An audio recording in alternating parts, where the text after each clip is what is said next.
بسم اللہ الرحمن الرحیم۔ میں تھوڑا موجودہ صورتحال آپ کے سامنے چند منٹوں میں رکھ دینا چاہتا ہوں۔ آج کل عموماً جو ایک اساتذہ کا مسئلہ چلا ہوا، اگرچہ یہ خالص اساتذہ کا مسئلہ نہیں ہے، ایک شکوہ آپ کے سامنے کرنے لگا ہوں۔ یہ خالصتاً اساتذہ کا مسئلہ نہیں ہے، یہ پنجاب کے تمام سرکاری ملازمین کا ہے، لیکن چلے اس کو نام دے دیا میڈیا نے، اساتذہ کا مسئلہ بنا دیا تو ٹھیک ہے۔ لیکن ہمارے عموماً لوگ یہ کہتے ہیں کہ یہ جو ماسٹر ہیں، یہ ٹیچر حضرات، یہ کرتے کیا ہیں؟ پڑھاتے تو کوئی نہیں ہے، لیکن یاد رکھیں آپ اپنے حجرہ شاہ مقیم کے اندر، میں باہر کی بات نہیں کرتا، حجرہ شاہ مقیم کے اندر جتنے ڈاکٹر ہیں، جتنے انجینئر ہیں، جتنے کامیاب لوگ ہیں، ان سب کی زندگیوں کو دیکھیں، ان میں سے 99% آپ کو سرکاری سکولوں کے پڑھے نظر آئیں گے۔ غور کریں کبھی ذرا، ہم نے کبھی دیکھا ہی نہیں ان باتوں کو۔ اور میں بات یہ کہہ دوں کہ آج کا ٹیچر وہ ناکام کیوں جا رہا ہے ہماری نظروں میں؟ اس کے ذمے جو غیر نصابی کام لگا دیے گئے، تعلیم کے علاوہ استاد پہ کتنی ذمہ داریاں کبھی وہ سوچی آپ نے؟ نمبر 1، ڈینگی کی ساری ایکٹیویٹیز وہ استاد نے کرنی ہے، تصویریں اتارے گا، پورے اسکول کی کالج کی بھیجے گا، روزانہ رپورٹ بنائے گا۔ پھر اس کے بعد فوڈ سینٹر جتنے ہوتے ہیں وہاں پہ استادوں کی ذمہ داریاں ہوتی ہیں۔ پھر پولیو مہم آتی ہے، اساتذہ کی ذمہ داریاں لگتی ہیں۔ مارکنگ ڈیوٹی، پیپر چیک کرنے ہیں، کئی مہینے اساتذہ کو وہاں پہ بک کر دیا جاتا ہے۔ امتحان کی ڈیوٹی ہے، وہاں پہ اساتذہ کو لگا دیا جاتا ہے۔ اور اگر الیکشن کی ڈیوٹی آ جائے تو الیکشن کی ڈیوٹی میں ان اساتذہ اکرام سے حیوانوں کی طرح، جانوروں کی طرح کام لیا جاتا ہے۔ یہ احتجاج تو حکومت کے خلاف بنتا ہے، آپ استاد کے کھاتے میں ڈال رہے ہیں۔ یہ 2018 کا الیکشن تھا نا، میں نے پہلا الیکشن زندگی کا کروایا تھا۔ میں 17 گریڈ کا آفیسر تھا، گزٹڈ آفیسر، درجہ اول کا مجسٹریٹ تھا اس دن میں۔ لیکن میری اپنی کیفیت کیا تھی؟ میں نے اپنے پولنگ اسٹیشن کا رزلٹ تیار کیا، رات 12:20 پہ میں لائن میں کھڑا ہوا، اور صبح 7:40 پہ میں نے رزلٹ جمع کروایا۔ یہ سارے گھنٹے میں نے کھڑے ہو کے گزارے تھے، اور سارے اساتذہ کرام نے۔ میں آج آپ کے حجرہ شاہ مقیم کا جج تھا، اللہ اس کو ہدایت عطا فرمائے۔ اس سے زیادہ بدتمیز جج میں نے نہیں دیکھا زندگی میں۔ اس کے پاس رزلٹ جمع ہونا تھا، اور اساتذہ کرام کے ساتھ وہ بدتمیزی کر رہا تھا۔ الیکشن کی ڈیوٹیاں کیوں کرتے ہیں؟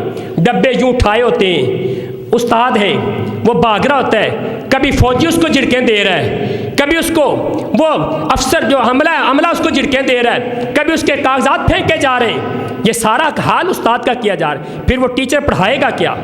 اور ایک الیکشن میں کم از کم 1 مہینہ استاد ذہنی کوفت کا شکار رہتا ہے۔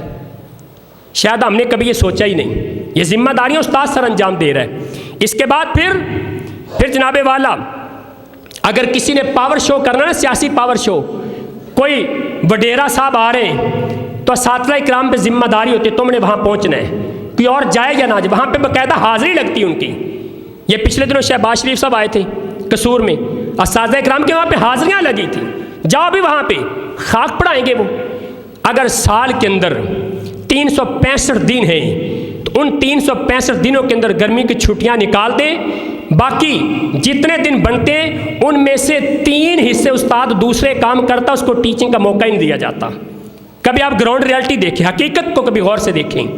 اور میں پھر اگلی بات کہہ دوں، استاد کی اپنی ذمہ داریاں بھی، گھر کے مسائل ہیں، غمیاں خوشیاں ہیں، اس نے وہ چھٹیاں بھی کرنی ہوتی ہیں۔ سارا برڈن تو اس ٹیچر پہ ڈال دیا گیا، پھر کہتے ہیں ٹیچر رزلٹ کوئی نہیں دیتا۔ یہ کام میرے بھائیوں تمہارا تھا، تم نکلتے، حکومت کے خلاف احتجاج کرتے، اپنی گورنمنٹ پہ دباؤ ڈالتے کہ ٹیچر کو ان ذمہ داریوں سے آزاد کیا جائے، وہ صرف تعلیم دے، صرف تربیت کرے اور کوئی کام نہ کرے۔ یہ تمہاری ذمہ داری تھی، اپنے بچوں کا بیڑا تم نے خود غرق کیا ہے، استاد کا اس میں کوئی قصور نہیں ہے۔ اور اگلی بات، آج کے موجودہ حالات میں استاد سڑکوں پہ کھڑا ہے نا، ٹیچر احتجاج کر رہے ہیں، کیا یہ میں ایک بات کہہ دینا چاہتا ہوں، وقت آپ کا زیادہ لے رہا ہوں۔ اگر میرا باپ سامنے روڈ پہ کھڑا احتجاج کر رہا ہے، وہ دھوپ میں کھڑا ہے، وہ گرد و غبار میں کھڑا ہے، وہ پولیس کے ڈنڈے کھا رہا ہے، میرا باپ ہے اور حق بجانب ہے، جس موقف کے لیے کھڑا ہے اس کا موقف بھی ٹھیک ہے، تو کیا میں اپنی دکان کھول کے بیٹھا رہوں گا؟ اپنی فیکٹری کھول کے بیٹھا رہوں گا یا اپنے باپ کے ساتھ کھڑا ہوں گا؟ کہنے کو ہم کہتے ہیں استاد قوم کا باپ ہوتا ہے، لیکن استاد اکیلا سڑکوں پہ بیچارہ وہ ذلیل و خوار ہو رہا ہے، اور میں نے دکان بھی کھولی ہوئی ہے، میری مارکیٹیں بھی کھلی ہوئی ہیں، میری فیکٹریاں بھی چل رہی ہیں۔ اگر ہمارے اندر احساس ہوتا، اگر ضمیر زندہ ہوتا، کعبہ اکرم کی قسم کھا کے کہتا ہوں، حجرہ شاہ مقیم کے روڈ پہ اگر استاد کا جلوس نکلتا، اساتذہ کی ریلی نکلتی، سارا بازار بند ہوتا، اور معاشرے کا ایک ایک فرد، ریڑھی لگانے والا، فیکٹری چلانے والا، اپنی دکان چلانے والا، بزنس کرنے والا، ڈاکٹری کرنے والا، ایک ایک معاشرے کا انسان استاد کے قدم بقدم کھڑا ہوتا کہ استاد یہ مسئلہ تمہارا نہیں، مسئلہ ہمارا ہے، کیونکہ تم ہماری قوم کے معمار ہو۔ ہم نے استاد کا کتنا ساتھ دیا ہے؟ اگر ادارے پرائیویٹ ہو رہے تو نقصان کس کا ہے؟ استاد کا نقصان نہیں، یہ اپنی ذمہ داری پوری کر کے ریٹائر ہو جائے گا، نقصان میرے اور آپ کے بچوں کا ہے، جو کل کو 10-10 ہزار روپیہ فیس دے کے بچے پڑھانے پڑیں گے۔ ذرا جاگیے، آج کے استاد کے ساتھ کھڑے ہو جائیں، اس کا احترام کریں، ادب کریں، خدمت کریں، استاد کی غلطیوں کو پس پشت ڈالیں، استاد کا احترام اپنے دل میں بٹھائیں۔ اللہ عمل کی توفیق عطا فرمائے۔